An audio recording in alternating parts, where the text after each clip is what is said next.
kept making fun of me at a pre-party until I couldn't take it anymore. I stood up and took revenge. I found out my wife was cheating on me right in front of her coworkers. Terrible, right?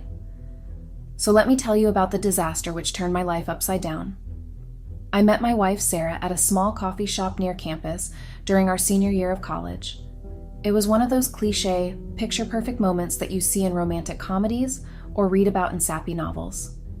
I remember it vividly, almost like it happened just yesterday, even though years have passed since that fateful day. The air was crisp with the scent of brewing coffee, a light drizzle tapping rhythmically against the window panes, and the quiet hum of students huddled over laptops or lost in their books filled the space. I was standing in line, my mind somewhere between choosing the usual black coffee or maybe treating myself to something sweeter when she turned around. Sarah, with her chestnut brown hair tied in a loose ponytail and her eyes that sparkled with curiosity, looked right at me and asked if I had any idea what café au lait meant. Her voice had this warm, melodic quality that instantly drew me in, and I couldn't help but smile. Without really thinking, I cracked some lame joke about it being just another fancy way to charge more for coffee, and to my surprise, she laughed. That laugh, it wasn't just a polite chuckle, it was genuine, light, and infectious. It hooked me right then and there, like I had stumbled upon something rare and beautiful. Before I knew it, we were sitting at a tiny table by the window, a spot that quickly became our spot. The rain outside created a cozy atmosphere as we talked and talked and talked. Conversation flowed easily between us, like we'd known each other for years, not mere minutes. I learned that she was studying to become a teacher, that she loved dogs but was allergic to cats, and that she had a particular soft spot for cheesy 80s music. Every little detail about her fascinated me, and I couldn't get enough. She was everything I thought I wanted in a partner: smart, funny, ambitious, and with a smile that could light up a room. It didn't take long for us to start dating. After that first meeting, we were practically inseparable. We spent hours together, exploring the city, trying out new restaurants, and just enjoying each other's company. Everything about our relationship felt so easy, so natural, like it was meant to be. There was never any awkwardness, no hesitation, just an effortless connection that grew stronger with each passing day. We graduated together, a milestone that felt less daunting because we had each other. The future, which had once seemed uncertain and full of questions, now felt like an open road with endless possibilities, as long as we were together. We moved to the same city for work, both eager to start our careers and build a life together, and everything just fell into place, almost as if the universe had decided we were meant to be. But, if I'm being completely honest with myself, there were red flags from the start. Little things that I should have noticed but didn't, or perhaps I did notice them, but I brushed them aside, too caught up in the idea of us to pay them much mind. Sarah was always the life of the party, the center of attention, and she loved it. She thrived on it, actually. I used to admire how confident she was, how she could walk into a room and instantly be the most interesting person there. She had this magnetic energy that drew people to her, made them want to be around her. It was something I lacked, and maybe that was part of the attraction. Over time, though, that confidence started to feel more like arrogance, and the attention she got started to bother me in ways I couldn't quite articulate. I started to notice how she seemed to need that attention, how she would go out of her way to ensure all eyes were on her. And it wasn't just with strangers or at parties, it was with everyone, all the time. I told myself that this was just who she was, that I loved her for her vibrant personality and her ability to light up a room. But deep down, I couldn't shake the feeling that there was something off, something that didn't sit right with me. I think the first time I really noticed something was off was about a year into our marriage. We'd been married for almost 3 years now, but back then, everything still felt new, like we were just settling into this whole husband and wife thing. Our first year of marriage had been full of adjustments, as I suppose it is for most people. You go from being two individuals with your own lives, routines, and habits to being a single unit. It's a beautiful thing, but it's also challenging, and it requires compromise, patience, and understanding. Sarah had this group of friends from work, a lively bunch of women who were young, single, and always down for a good time. They were all nice enough, I guess, but I never really fit in with them. They were loud, always joking around, and I was more of the quiet type, content to hang back and observe. It wasn't that I didn't like them, it was just that I couldn't quite relate to them. They were in a different phase of life, still enjoying the freedom and spontaneity that came with being single, while I was navigating the responsibilities and realities of marriage. Anyway, one night, Sarah convinced me to go to a pre-party with her and her work friends before heading to some big event downtown. I didn't really want to go. I had a long week at work, and all I wanted to do was relax at home. But Sarah was insistent. "It'll be fun," she said, giving me that smile that made it impossible to say no. That smile had gotten me into so many situations before, situations where I'd rather have just stayed home, but for her, I put on a brave face and go along with whatever she wanted to do. So, I went. I didn't know most of the people there, just the usual faces from Sarah's office that I'd seen a handful of times at other gatherings. As soon as we walked in, it was clear that this was their territory, not mine. They were already a few drinks in, laughing, making jokes I didn't get, and generally having a good time. The energy in the room was high, the music was loud, and the air was thick with the smell of alcohol and perfume. Sarah, of course, jumped right into the mix, leaving me to fend for myself on the outskirts. There were a few other guys there, mostly boyfriends or husbands of Sarah's coworkers. Like me, they didn't seem entirely comfortable, standing off to the side, nursing their drinks, and trying to look like they were having fun. I remember feeling a small sense of relief that I wasn't the only one who felt out of place. At least it wasn't just me who didn't quite fit in. But that relief was short-lived. I tried to join in the conversation, tried to find some common ground with Sarah's friends, but it didn't take long for things to take a turn. I don't even remember how it started, but suddenly I was the butt of the joke. It was small stuff at first, teasing me for not knowing the latest pop culture references, ribbing me about my job, which was nowhere near as glamorous or exciting as theirs. They were all in creative fields, working in marketing, advertising, or something equally trendy and fast-paced. Meanwhile, I had a steady, if somewhat dull, job in finance. It paid well, and I was good at it, but it didn't exactly make for interesting conversation at parties. I laughed along with them, trying to be a good sport, but it quickly escalated. The jokes got meaner, more personal, and I could feel my face burning with embarrassment.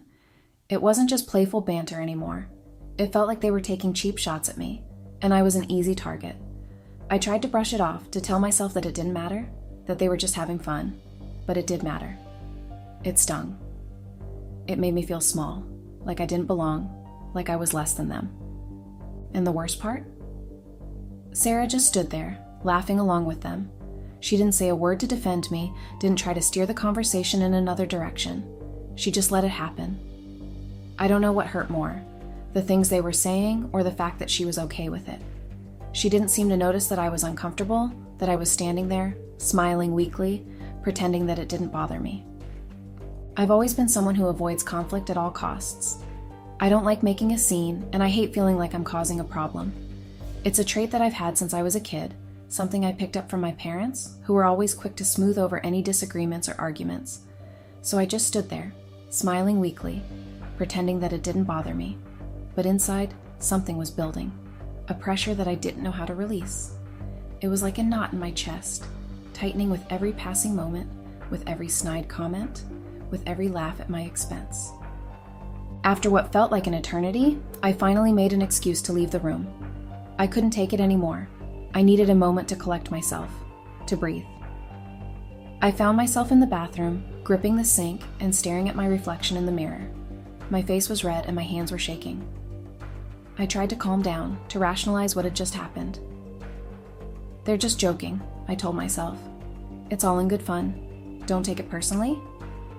But it wasn't fun. Not for me. It felt like a cruel joke, like they. But it wasn't fun. Not for me. It felt like a cruel joke, like they were all in on something that I wasn't, and Sarah was right there with them.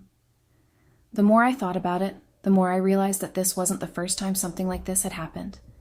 There were other parties, other nights where I'd been the outsider, the odd one out in Sarah's world. And every time she just let it happen. She never stepped in, never stood up for me. It was like she didn't care, or worse, like she enjoyed it. I spent a long time in that bathroom, longer than I probably should have. I was trying to decide what to do next. I could go back out there, pretend like everything was fine, and make it through the rest of the night with a forced smile plastered on my face. Or I could walk out, leave the party, and what? Go home alone?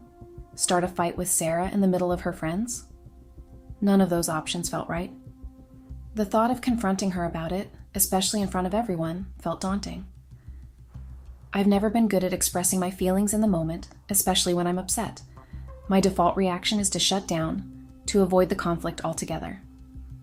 When I finally came out, the party was in full swing, and nobody seemed to notice that I'd been gone. Sarah was laughing with one of her friends, completely oblivious to how I was feeling. I don't know what I was expecting, maybe for her to come over and ask if I was okay, or at least to notice that something was wrong. But she didn't. She was too caught up in her own world, in her own fun, to care. I stood there for a moment, just watching her. She looked so happy, so carefree, like she didn't have a worry in the world. And maybe she didn't. Maybe that was the problem. Maybe I was the only one who was bothered by all of this. My solution to handle all that was having one beer after the other. I was waiting for my beer at the bar when a guy walked over to talk to me. I couldn't remember his name, but he was there with one of Sarah's friends. "Hey dude, I have something to tell you." I stared at him with the question, "Who are you?" leaving my eyes. "Sorry, I'm John. My girlfriend is that blonde over there, Catherine. I heard them talking about you and it was all just very rude." "Tell me about it. That's why I'm here. I'm not drunk enough for this." "What do you have to tell me?" I asked, uninterested. "Well, I'm here just for some sort of man ethic code. But please, pretend you didn't hear this from me, or else Catherine kills me. These women make even worse comments about you. They seem to think you are Sarah's dumb and oblivious husband. They always say you're kind of like her bitch. That's all because Sarah cheats on you, Catherine told me a long time ago, but I hadn't actually met you." I felt outside of our reality when he said that. I felt angry, terrible, and many other things at the same time. I couldn't exactly name my emotions at the moment since I didn't know the entire story. John went on with what he knew. At their company, there's this supervisor. He is famous for hitting on everyone. All the women there seem to know Sarah sleeps with him. It has been going on casually for a while. If I was in your position, I would like to know. I know it's a horrible thing to just drop on someone, but I have no reason to lie and decided that if I can stop a guy from being played by his wife, I will. He was nervous while talking, and I just stared at him with a blank expression. "How do you know all this?" I asked, to which he answered. "Every day when Catherine comes home from work, she tells me about what goes on in her friend's life. She makes me swear not to tell anyone. That's why I asked you not to say it was me who outed Sarah's affair to you." "Do you know the supervisor's name?" "I have one last question." "It's Jones. I guess that's his last name? That's all I know." John told me. I thanked him and walked over to our table with my beer in hands, but only after taking a huge sip of it. "Attention, everyone," I said loudly for everyone at our table to hear. Sarah looked at me confused, but I kept on talking. "You have all been talking shit about me all night. I guess for valid reasons, because I do feel like a stupid dumb bitch. It doesn't surprise me that you think the same. Turns out my whore of a wife has been sleeping with your supervisor, Jones, for a few months even. Crazy, right, babe? How you can just fool me and even tell all of your friends about sleeping with the guy who probably hits on anything that moves. Now I see how much you're worth. Nothing. If you ever lose your job, you can't even make it on the corners. You wouldn't make much money." Sarah's face went pale as the words left my mouth. The laughter and chatter around the table came to a sudden halt, replaced by an uncomfortable, heavy silence. All eyes were on her, and for the first time that night, I saw a crack in her perfect composure. Her confident demeanor, the one that had always drawn people to her, seemed to crumble before my eyes. "What the hell are you talking about?" she finally stammered, her voice shaking as she tried to regain control, but I wasn't going to let her off that easily. "You heard me," I said, my voice cold and steady. The adrenaline pumping through my veins made me feel oddly calm, almost detached from the situation. "Jones, your supervisor. You've been sleeping with him. Don't bother denying it." Sarah's eyes darted around the table, searching for some kind of support, but her friends were either looking down at their drinks or avoiding her gaze altogether. No one was going to bail her out of this one. I watched her flounder, searching for something to say, something that would make this go away, but there was nothing. She knew it, and I knew it. The truth was out, and there was no taking it back. "I think it's time I left," I said, standing up and grabbing my coat from the back of the chair. "You can have fun with your friends tonight, Sarah. After all, it seems they're the only ones who actually know you." I didn't wait for a response. I just turned and walked out, leaving Sarah and her group behind. As I stepped out into the cool night air, the reality of what had just happened began to sink in. My marriage was over. There was no going back from this. I had been humiliated, betrayed, and there was no fixing that.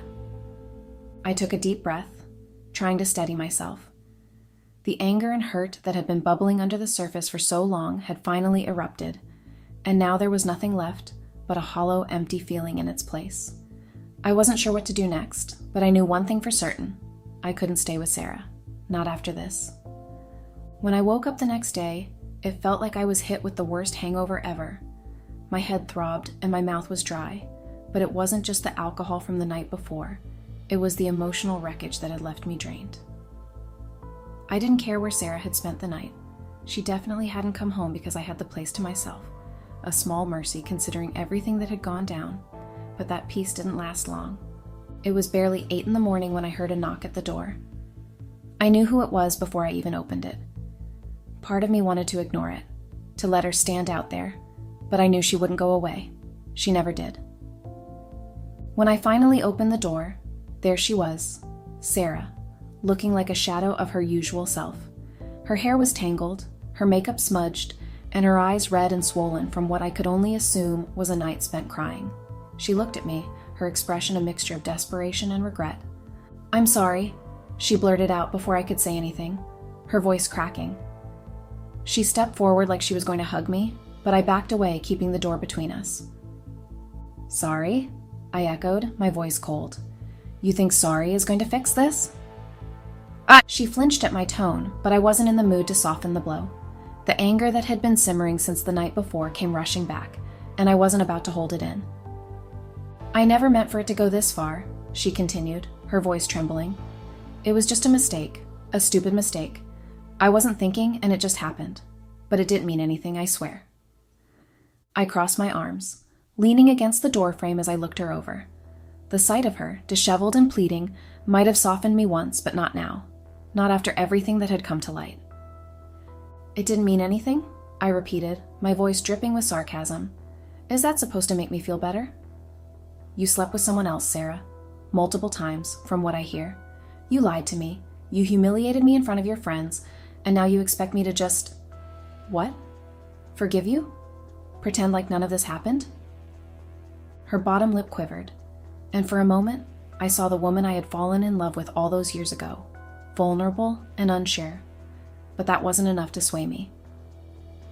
"I know I messed up," she said, her voice barely above a whisper. "I was stupid and I didn't think about what I was doing. But I love you, and I don't want to lose you. Please, can't we just talk about this? Can't we try to fix it?" "Fix it?" I let out a bitter laugh.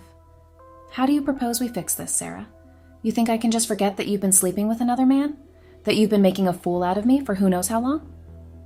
She shook her head, tears spilling down her cheeks. "No, I don't expect you to forget. I want to make it right. I know I don't deserve it, but I'm begging you to give me a chance to prove that I can change, that we can get past this."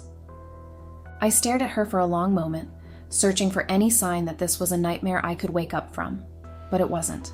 This was real, and there was no going back. "Why?" I asked, my voice finally softening, but not out of pity, out of sheer exhaustion. "Why did you do it, Sarah? What did I do that was so wrong, so unbearable, that you felt the need to go behind my back like this?" She hesitated, looking down at her feet as if the answer could be found there. "I don't know," she finally admitted. "I don't have a good reason. I guess I was scared. Of getting too comfortable, of settling into a routine. I needed excitement, and I made the worst possible choice. I'm not trying to make excuses. I don't know why I did it. But I regret it. I regret it so much." I took a deep breath, trying to process her words. It was all so typical, cliché even. The thrill seeker who couldn't handle the stability of a real relationship, who needed the rush of something forbidden to feel alive. But that wasn't the life I had signed up for. I had given her everything, and this was how she repaid me. "I can't do this anymore, Sarah," I said quietly. "I can't be with someone I can't trust, someone who doesn't respect me. You made your choice, and now I'm making mine." Her eyes widened in panic as she realized what I was saying. "Please, no, don't say that. Don't throw us away. I'll do anything to make this right. Just don't leave me. Don't give up on us." But I had already made up my mind. The woman standing before me wasn't the person I thought I had married. She was someone who had betrayed me in the worst possible way, and no amount of tears or apologies could change that. "Goodbye, Sarah," I said, stepping back and closing the door.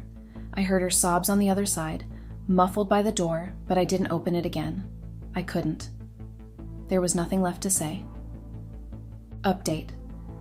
The next few after our official breakup were a blur. I moved out of the apartment we shared and stayed with a friend while I figured out my next steps. The divorce proceedings were ugly, as I expected they would be.